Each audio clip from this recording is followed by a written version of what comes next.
Ensuite, après, lui-même m'a dit, et c'est une phrase qui m'a marqué, que si réellement le Seigneur t'appelle dans la sphère de l'enseignement, que tu le veuilles ou que tu ne le veuilles pas, une force spirituelle, une force surnaturelle te poussera à l'enseignement. Et du coup, j'aimerais témoigner aujourd'hui. J'aimerais témoigner déjà de la puissance du Seigneur, parce que moi, l'Écriture elle-même nous dit dans Job, Dieu parle tantôt d'une manière, tantôt d'une autre. La façon dont le Seigneur lui-même a trouvé bon de me parler, c'est dès le moment là où j'arrive, je viens. Je n'enseigne pas quand j'aurais dû enseigner. Je me mets à oublier tout, mais vraiment tout. Si je prévois de faire quelque chose, je me souviens récemment que même j'avais prévu avec des frères de lire l'Écriture à 22h30. Le Seigneur me fait tout oublier. Pourquoi le Seigneur me fait tout oublier? Afin que je puisse prendre conscience de la tâche que le Seigneur lui-même m'a confiée, qui est la tâche de l'enseignement.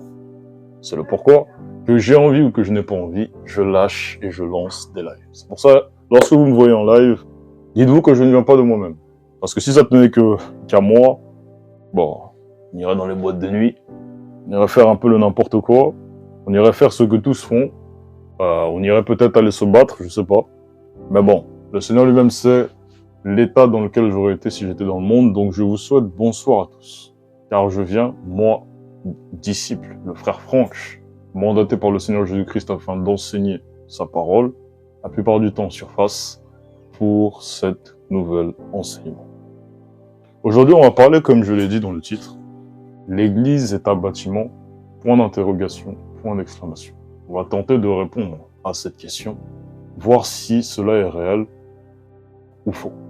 Je vais prendre un verset, je vais prendre un Corinthien, car Dieu, bon, je vais même monter à partir du verset 32 pour une meilleure compréhension, qui nous dit, les esprits des prophètes sont soumis aux prophètes.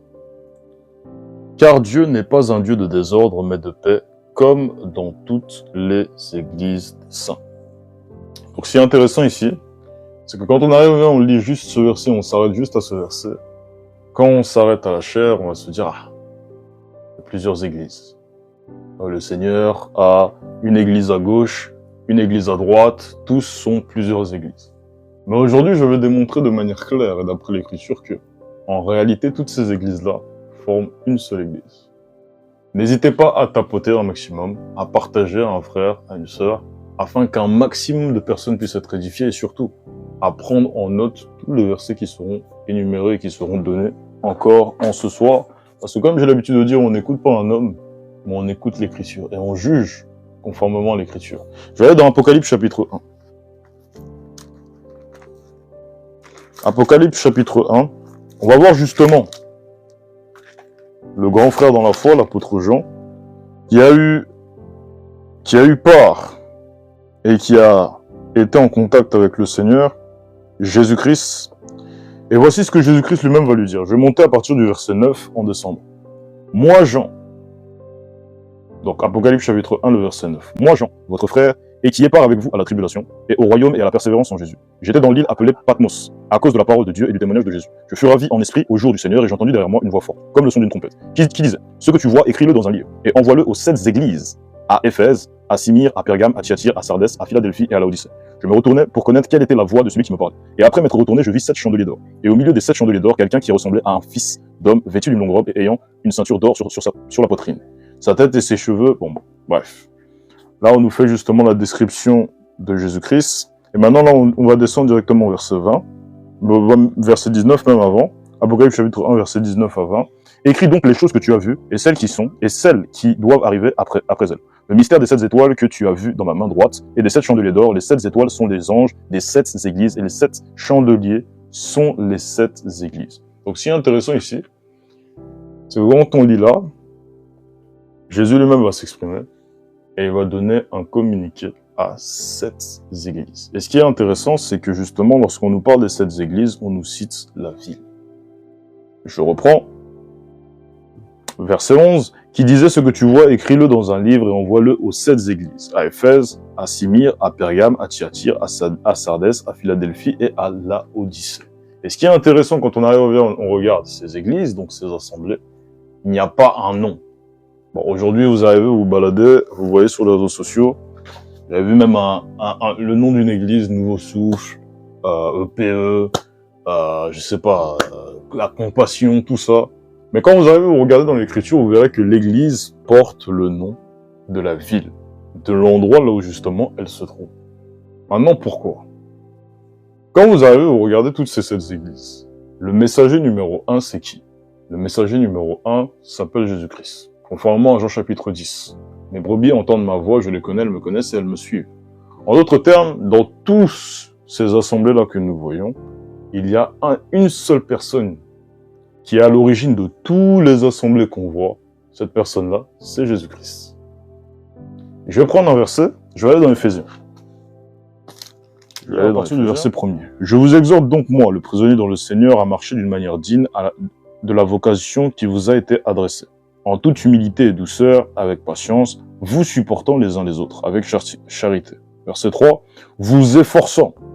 Donc dans toutes les assemblées qu'on a pu voir, Pergame, Laodicée, Philadelphie, etc., etc. Voici ce qui va nous être dit. Verset 3. Vous efforçant de conserver l'unité de l'esprit par le lien de la paix.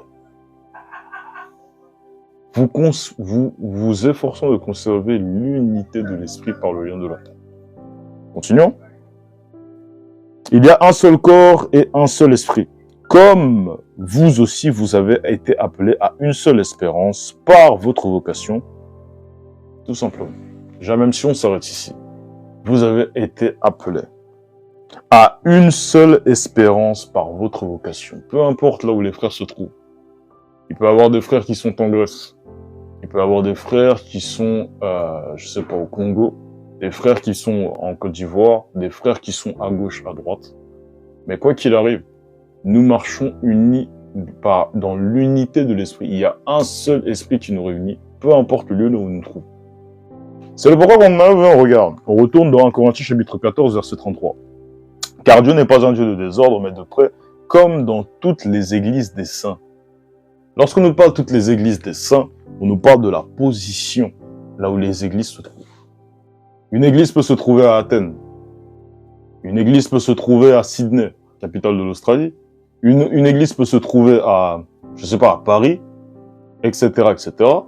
Mais peu importe là où les églises se trouvent, étant donné que c'est le même esprit, étant donné que c'est la même pensée, car Dieu n'est pas un Dieu de désordre, mais de paix, comme dans toutes les églises de saints. Je vais continuer, verset 14, verset 33, enfin, verset 34, 1 Corinthiens 14, verset 34, que les femmes se taisent dans les assemblées, car il ne leur est pas permis d'y parler, mais qu'elles soient soumises selon ce que dit aussi la loi. Donc, peu importe là où les assemblées se trouvent, que ce soit au Cameroun, que ce soit au Congo, que ce soit en France, que ce soit en Grèce, que ce soit en Australie, nous serons tous réunis autour d'une seule pensée, la pensée de Jésus-Christ qui est manifestée par l'Écriture. 1 Corinthiens chapitre 14, verset 34, qui nous dit que la femme n'a pas le droit d'enseigner, s'applique dans toutes les églises des saints, sans exception. En d'autres termes, toutes les assemblées des saints. Certains me diront, Franck, c'est ta propre interprétation, parce que j'aime beaucoup cette phrase, hein. Cette phrase-là qui sort beaucoup. Non mais Franck, c'est ta propre interprétation.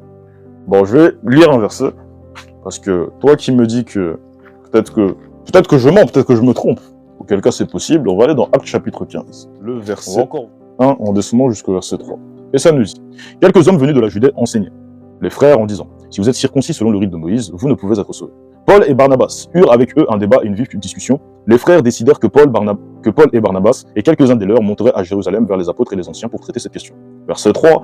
Après avoir été accompagnés par l'Église. Après avoir été accompagnés par l'Église. Quand toi tu arrives, tu viens. Tu te lèves, tu dis bon, l'Église c'est un bâtiment. Bon, nous on veut bien te croire.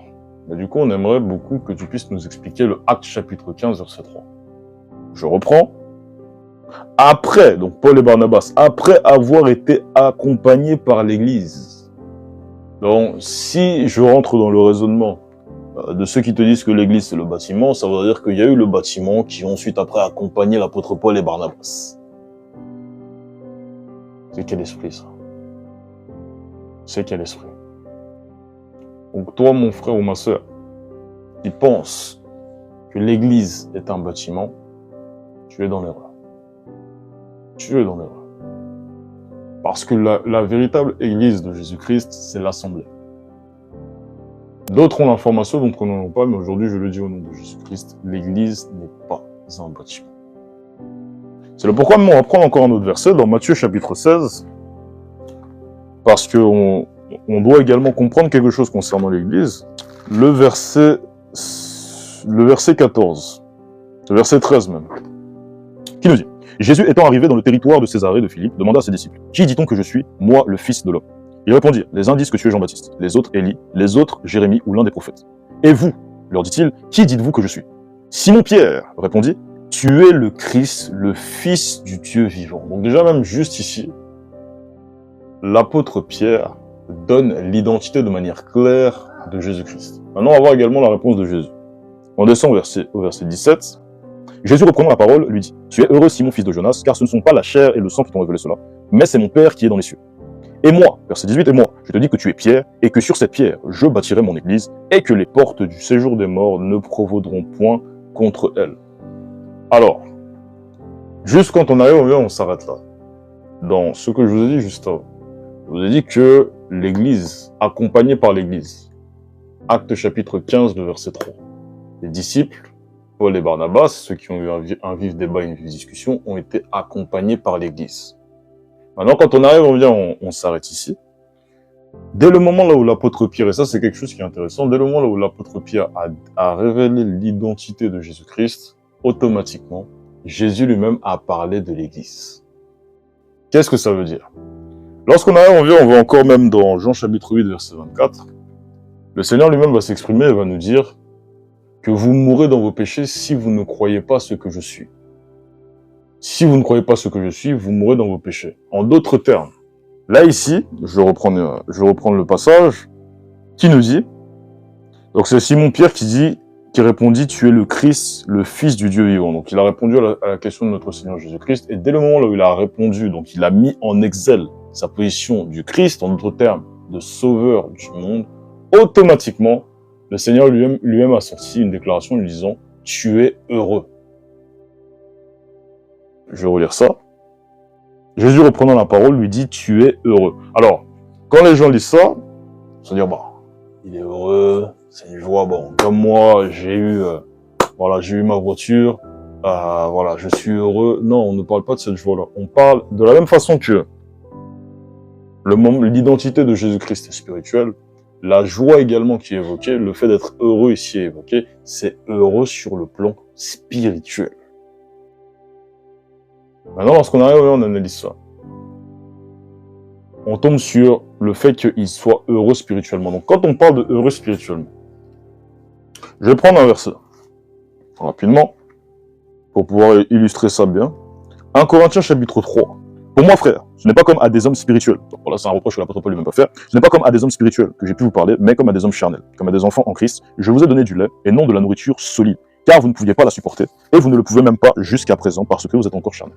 Alors, ici, quand on arrive, on regarde sur le plan physique, dès le moment là où tu vas arriver, tu vas donner par exemple le biberon à un enfant, tu vas donner par exemple le lait, la nourriture qui est légère, tu vas donner ça à un enfant. L'enfant, déjà tu vas même pas prendre les choses qui sont gros, les choses qui sont énormes, mais dès le moment là où tu vas arriver, tu vas donner la nourriture au bébé, qu'est-ce qui va se passer? Le petit va être dans la joie.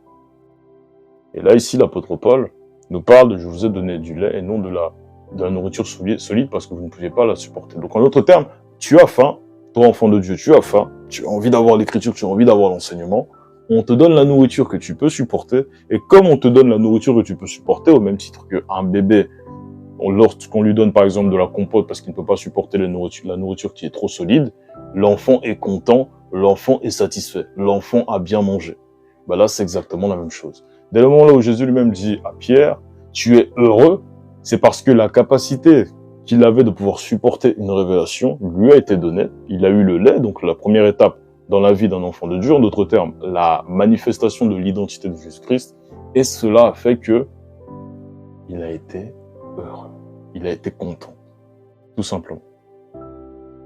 Et maintenant, ce qui est intéressant, c'est que dès le moment là où l'apôtre Pierre donne la révélation, il dit: et moi je te dis que tu es Pierre et que sur cette pierre je bâtirai mon église, et que les portes du séjour des morts ne prévaudront point contre elle. Donc en d'autres termes, si l'apôtre Pierre, dès le moment où il arrive, il donne la révélation de qui est Jésus-Christ, n'hésitez pas à tapoter un maximum, dès le moment où il donne la révélation de qui est Jésus-Christ, ça veut dire qu'en réalité, le Seigneur Jésus-Christ associe l'Église à la révélation de qui il est. C'est le pourquoi il dit. Bon, je vais même prendre le verset même, parce que j'estime que c'est capital. Jean chapitre 8, verset 24. Voilà. Jésus lui-même va s'exprimer, il va dire « C'est pourquoi je vous ai dit que vous mourrez dans vos péchés. Car si vous ne croyez pas ce que je suis, vous mourrez dans vos péchés. » Ce qui envoie en enfer, ce n'est pas la masturbation. Contrairement à ce que ces faux hommes de Dieu vont vous prêcher. Ce qui envoie en enfer, c'est pas le fait que tu aies insulté quelqu'un. Ce n'est pas que le fait que tu aies fait les bonnes actions. Mais la seule chose qui envoie en enfer, c'est si tu ne crois pas ce que Jésus-Christ est, c'est fini. C'est chaos. C'est terminé. C'est la foi qui sauve. Maintenant, il faut croire que Jésus-Christ est quoi?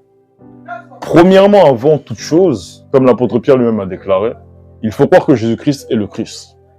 Qu'est-ce que ça veut dire quand on dit qu'il faut croire que Jésus-Christ est le Christ? En d'autres termes, il faut croire que Jésus-Christ est le sauveur du monde. C'est la première étape. Après vient d'autres identités de notre Seigneur Jésus-Christ. Mais il y a 3 identités principaux que j'ai pu relever d'après ce verset. Il faut croire que Jésus-Christ est le sauveur du monde. Première étape. Maintenant, une fois que tu comprends que Jésus-Christ est le sauveur du monde, tu dois également comprendre que Jésus-Christ c'est l'Écriture. Seconde étape. Maintenant, une fois que tu as compris que Jésus-Christ c'est l'Écriture, tu dois également comprendre que Jésus-Christ c'est le salut. Mais bon, le côté salutaire du Seigneur Jésus-Christ se manifeste également dès le moment où on comprend que Jésus-Christ est le sauveur du monde. Parce que dès le moment où tu comprends que Jésus-Christ est le sauveur du monde, ça veut dire que c'est Jésus-Christ qui sauve. Mais quand tu comprends que le salut, c'est le ticket pour accéder à la vie éternelle, et que Jésus-Christ sauve, tu comprends que Jésus-Christ, c'est le ticket pour accéder à la vie éternelle. Quand tu comprends que Jésus-Christ, c'est le ticket pour accéder à la vie éternelle, mon frère, ma sœur, tu peux faire ce que tu veux. Je ne dis pas que c'est des choses qu'il faut faire, parce qu'il y a également des conséquences. On y viendra même après. Il y a des conséquences. Mais, peu importe ce que tu fais, ça ne va rien retirer en ce qui concerne ton salut. Les œuvres sont engendrées par la foi, et non la foi est engendrée par les œuvres. Dès le moment là où tu crois que Jésus-Christ, ce que Jésus-Christ est, qu'il a fait, qu'il est mort, qu'il est ressuscité, qu'il a été crucifié, qu'il est mort et qu'il est ressuscité le 3e jour, tu es sauvé. Ça, c'est une position. Maintenant, tu comprends que la position du salut, tu comprends également la position de sa divinité. Tu es sauvé. Maintenant, bon, ça, c'était un élément. Et ce qui est intéressant, c'est que lorsqu'on regarde ici, l'apôtre Pierre qui a dit à Jésus qu'il est le Christ, automatiquement, le Seigneur a parlé de... Bon, je vais relire ça même. Jésus, reprenant la parole, lui dit « Tu es heureux, Simon, fils de Jonas, car ce ne sont pas la chair et le sang qui t'ont révélé cela, mais c'est mon Père qui est dans les cieux. Et moi, je te dis que tu es Pierre et que sur cette pierre, je bâtirai mon église, et que les séjours de mort ne prévaudront point contre elle. » En d'autres termes, dès le moment où tu as la révélation de Jésus-Christ, automatiquement, tu es associé à l'église. L'église est associée à la révélation de Jésus-Christ. Et ça en est le fondement. Enfin bon, ça c'était des éléments que je voulais partager. Voilà, bon, c'est un peu la base en ce qui concerne l'église, avant de pouvoir rentrer un petit peu plus en ce qui concerne la profondeur. Il y a un élément qui est intéressant en ce qui concerne l'église. Je vais repartir dans Éphésiens chapitre 5. Je vais partir dans Éphésiens chapitre 5. À partir du verset 22. Vous allez voir qu'il y a un élément quand même qui est assez percutant qu'on doit constater. Éphésiens chapitre 5, verset 22. Femmes, soyez soumises à vos maris comme au Seigneur. Car le mari est le chef de la femme, comme Christ est le chef de l'Église. Donc dès le moment où on nous parle de l'homme, déjà premièrement, on associe l'homme à Christ. Donc ça, c'est ce qu'il faut retenir. Ensuite, après, on va continuer. Comme Christ est le chef de l'Église, qui est son corps et dont il est le sauveur. Bon, Jésus-Christ, qui est le sauveur du monde, bon, ça, je pense que je vous apprends rien.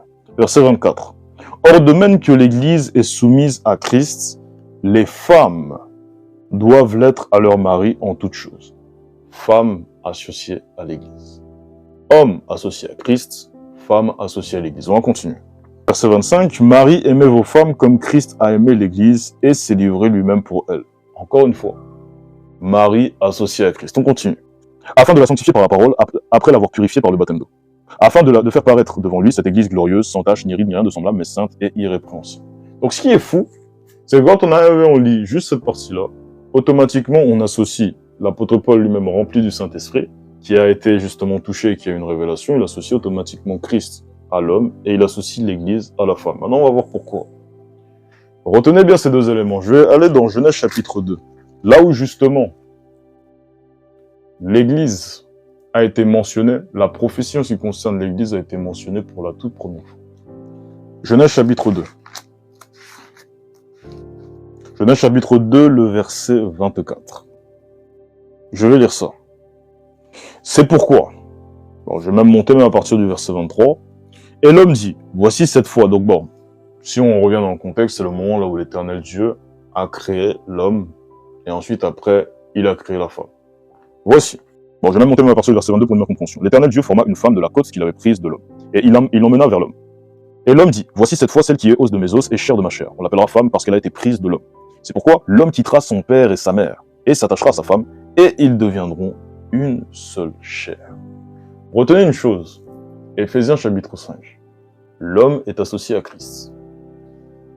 Dans le même Éphésiens chapitre 5, l'Église est associée à la femme.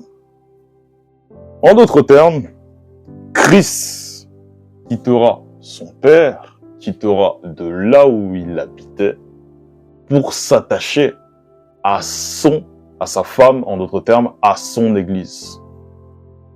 C'est la prophétie ici qui est mentionnée dans Genèse chapitre 2, le verset 24. Je répète, l'homme est associé à Christ. Éphésiens chapitre 5, verset 22. Marie, aimez vos femmes. Enfin non, c'est femmes, soyez soumises à vos maris comme Christ, comme l'Église est soumise à Christ. Donc, femme comparée à l'Église. Alors derrière, il va dire, Marie, aimez vos femmes comme Christ a aimé l'Église. Donc, l'homme est associé à Christ dans ce verset, tout comme la femme est associée à l'Église. Maintenant, quand on arrive, on retient ça. Genèse 2, verset 24, c'est pourquoi l'homme quittera son père et sa mère et s'attachera à sa femme et ils deviendront une seule chair. C'est pourquoi l'homme, position Christ, qui est lié à Christ, c'est pourquoi Christ quittera son père et sa mère, en d'autres termes, de là où il vient, et s'attachera à sa femme, en d'autres termes. Et s'attachera à sa femme, en d'autres termes, femme. Donc, il s'attachera à son église, et les deux deviendront une seule chair. Bon, Franck, c'est ta propre interprétation. Franck, c'est faux. Franck, c'est... Bon, on est habitué. Maintenant, pourquoi est-ce que je suis en train de vous dire ça? Parce que comme j'ai toujours dit, on ne se fie jamais à un verset pour pouvoir expliquer toute la Bible. Forcément, s'il y a un verset, on aura forcément un autre qui va venir confirmer derrière. On va aller dans Jean chapitre 17, le verset 15. On va voir un élément quand même qui est assez intéressant. Jésus lui-même qui fait la prière sacerdotale et qui nous dit « Je ne te prie pas de les ôter du monde. » Donc bon, dans le contexte ici présent, Jésus lui-même est réuni avec ses disciples. Il arrive et commence à parler avec ses disciples. Retenez bien ce que j'ai dit tout à l'heure. Christ et l'Église, les deux formeront qu'un. D'après Genèse chapitre 2, verset 24. Maintenant, pourquoi est-ce que je dis ça? Jean chapitre 17, verset 15. Le moment là où Jésus-Christ était réuni avec les disciples, il dit « Je ne te prie pas de les ôter du monde, mais de les préserver du mal. Ils ne sont pas du monde. Comme moi, je ne suis pas du monde. Sanctifie-les par ta vérité, ta parole est la vérité. Comme tu m'as envoyé dans le monde, je les ai aussi envoyés dans le monde. Et je me sanctifie, donc Jésus-Christ lui-même dit, et je me sanctifie moi-même pour eux, afin que eux aussi soient sanctifiés par la vérité. Ce n'est pas pour eux seulement que je prie, les disciples qui étaient avec lui. Ce n'est pas pour eux seulement que je prie, mais encore pour ceux qui croiront en moi par leur parole. On continue. Afin que tous ceux qui ont cru, en d'autres termes, l'Église, afin que tous soient un, comme Père, soient un, comme toi, Père, tu es en moi, et comme je suis en toi, afin que eux aussi soient un en nous, pour que le monde croie que tu m'as envoyé. Christ, l'Église, les deux ne doivent former qu'un. C'est la sanctification de Jésus-Christ. En d'autres termes, Jésus-Christ qui quitte son état naturel, son état d'où il vient, sa divinité, il quitte ça. Il vient sur terre en sa position de fils de Dieu il se sanctifie, donc il s'est sanctifié en faisant ce geste-là, afin que tous ceux qui croiront en lui, en d'autres termes, l'Église, qui comprendront sa position, les deux puissent être un. Envers le Seigneur Jésus-Christ, le Seigneur Jésus-Christ qui est manifesté par l'intermédiaire du Père ainsi que le Fils, ça c'est encore un autre sujet. Mais afin que, bon, je vais même relire ça même, le verset 21, afin que tous soient un. Bon, je vais même monter à partir du verset 20. Ce n'est pas pour eux seulement que je prie, mais encore pour ceux qui croiront en moi par leur parole, afin que tous soient un, comme toi, Père, tu es en moi, et comme je suis en toi, afin qu'eux aussi soient un en nous, en d'autres termes, une seule chair, pour que le monde croie que tu m'as envoyé. Voilà pourquoi Christ et l'Église, Jésus-Christ lui-même quitte son Père et vient s'attacher à sa femme, en d'autres termes, son Église. Au même titre que, dès le moment là où tu te maries, l'homme quittera son père et sa mère et s'attachera à sa femme. C'est le pourquoi l'ennemi déteste le mariage. Parce qu'en fait, c'est simple.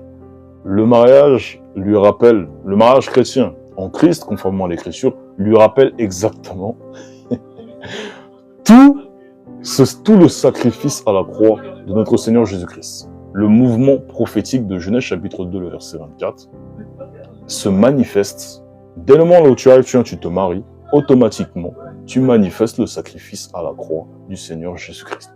Voilà pourquoi Satan déteste le mariage et combat le mariage. Certains diront, non mais, bon après, c'est normal, hein. Non mais en fait, c'est parce que l'ennemi sait que quand on arrive, on va se marier, on va pouvoir sortir de l'incontinence. Oui, c'est vrai. Mais la raison principale, c'est simplement parce que le mariage lui rappelle son échec à la croix de Jésus-Christ. Jésus-Christ qui est descendu du Père, Jésus-Christ qui a quitté sa divinité, Jésus-Christ qui a quitté son lieu principal pour venir sur la terre, pour s'attacher à son Église.